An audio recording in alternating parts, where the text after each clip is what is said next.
Thiruvananthapuram corporation കീഴിലുള്ള വിഴിഞ്ഞത്തെ ഉപതെരഞ്ഞെടുപ്പ് ഫലം കൂടി വന്നതോടെ തദ്ദേശ തിരഞ്ഞെടുപ്പിലെ ട്രെൻഡ് തുടരുകയാണെന്ന വസ്തുത വ്യക്തമായിരിക്കുകയാണ്. എൽ.ഡി.എഫിന്റെ കയ്യിലിരുന്ന സീറ്റാണ് യു.ഡി.എഫ് പിടിച്ചെടുത്തിരിക്കുന്നത്. കോൺഗ്രസ് സ്ഥാനാർത്ഥി കെ.എച്ച്. സുധീർ ഖാൻ 83 വോട്ടിന്റെ ഭൂരിപക്ഷത്തിലാണ് സീറ്റ് പിടിച്ചെടുത്തത്. ഇതോടെ കോർപ്പറേഷനിൽ യു.ഡി.എഫിന്റെ അംഗബലം 20 ഉയർന്നു. കഴിഞ്ഞ തവണ കിട്ടിയതിന്റെ ഇരട്ടിയായി. ഇത് കോൺഗ്രസിന് നൽകുന്ന ആത്മവിശ്വാസം ചെറുതായിരിക്കില്ല.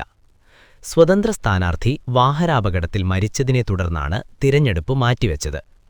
സി.പി.എമ്മിന്റെ നൌഷാദ് രണ്ടാമതെത്തി. ബി.ജെ.പിയുടെ സർവശക്തിപുരം ബിനു മൂന്നാമതെത്തി. മൂന്നാമതാണെങ്കിലും കഴിഞ്ഞ തവണത്തേക്കാൾ വലിയ മുന്നേറ്റം അവർ നടത്തി. യു.ഡി.എഫ് വിമതൻ 483 വോട്ട് നേടിയപ്പോൾ എൽ.ഡി.എഫ് വിമതൻ 118 വോട്ട് നേടി. വിഴിഞ്ഞത്ത് 3 മുന്നണികളും ശക്തമായ പോരാട്ടമാണ് നടത്തിയത്.